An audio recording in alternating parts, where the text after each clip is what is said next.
విజయ్ దేవరకొండ, రష్మిక మందన వీళ్ళిద్దరి పేరు సినిమాలో ఎలా ఉంటుంది అనేది మనందరికీ తెలుసు. మరి తెరపైన బాగుండే ఈ పేరు తెర వెనుక కూడా రియల్ పేరు అయిపోయారు.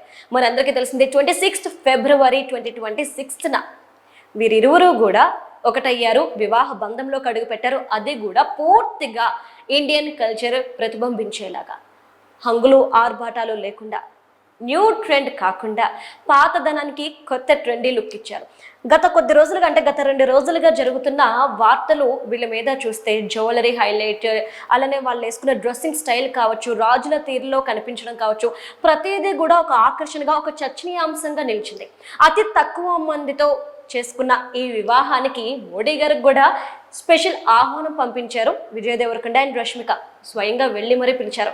అయితే మోడీ గారు ఈ పెళ్లికి రాకపోయినప్పటికీ కూడా ఆయన విషెస్ని అయితే కన్వే చేశారు.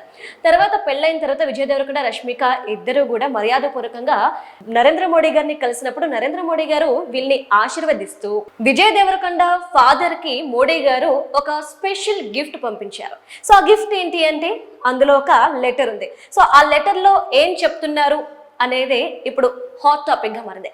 సో ఆయన ఏమంటున్నారు అనేది ఒకసారి చూద్దాం. విజయ్ దేవరకొండ తల్లిదండ్రులు ఇద్దరికి కూడా కంగ్రాచ్యులేషన్స్ చెప్పారు. ఎందుకంటే ఒక మంచి కోడల్ని ఇంటికి తీసుకొచ్చారు, మీ ఇంట్లో శుభకార్యం జరిగినందుకు, అలానే ఈ శుభకార్యానికి నన్ను ఆహ్వానించినందుకు మీ అందరికీ కూడా ధన్యవాదాలు. నేను మనస్ఫూర్తిగా కోరుకుంటున్నాను ఇరు కుటుంబాల్లో చాలా సంతోషంగా ఉండాలి అని చెప్పేసి, వీళ్ళిద్దరూ అందరికీ ఆదర్శవంతమైన దంపతుల్లా జీవించాలని చెప్పేసి మనస్ఫూర్తిగా కోరుకుంటున్నట్లు ఈ లేఖలో పేర్కొన్నారు నరేంద్ర మోడీ గారు. ఇప్పుడు అందరూ ఆశ్చర్యపోతున్నారు.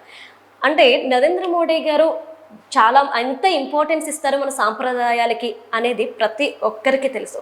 ఎందుకు అంటే ఆయన ఇండియన్ కల్చర్ని బాగా ఇష్టపడతారు. హ్యాండ్మేడ్ దుస్తులు కావచ్చు, ఇంకేదైనా సరే ఆయన ఎప్పుడు కూడా వాటిని ప్రతి ఒక్కరికి తెలిసే విధంగా చేస్తూ ఉంటారు. ఆ నేపథ్యంలోని ఈరోజు ఆయన పంపించిన లేఖ కూడా అంతే చర్చనీయాంశంగా మారింది. విషెస్ చెప్తున్నారు అంతే కదా, ఎందుకు ఇంత హైలైట్ చేస్తున్నారు అని మీరు క్వశ్చన్ చేయొచ్చు. వాస్తవం ఏంటంటే మనం శుభలేఖ రాసినప్పుడైనా లేదంటే ఎవరికైనా ఏదైనా చెప్పేటప్పుడు ముందు పెద్దవాళ్ళకి విషెస్ చెప్తాం. శుభలేఖలో కూడా ముందు పెద్దవాళ్ళ పేర్లు పెడతాం, ఆ తర్వాతే వధువులు. ఎవరికైనా సరే ఇండియన్ రూల్ అనేది ఇది. సో ఈ హిందూ సాంప్రదాయాన్ని ఆయన కొనసాగించారు అని చెప్పొచ్చు.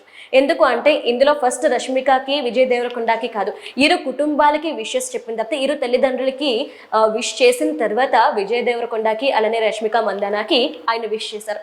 ఇదే ఇప్పుడు హాట్ టాపిక్ గా మారిందనమాట. సో ఏదేమైనప్పటికీ అన్ని విషయాల్లో హైలైట్ అవుతూ వస్తున్న వీరు ఎప్పుడూ కూడా సంతోషంగా ఉండాలని చెప్పి ప్రతి ఒక్కరు కోరుకుంటున్నారు.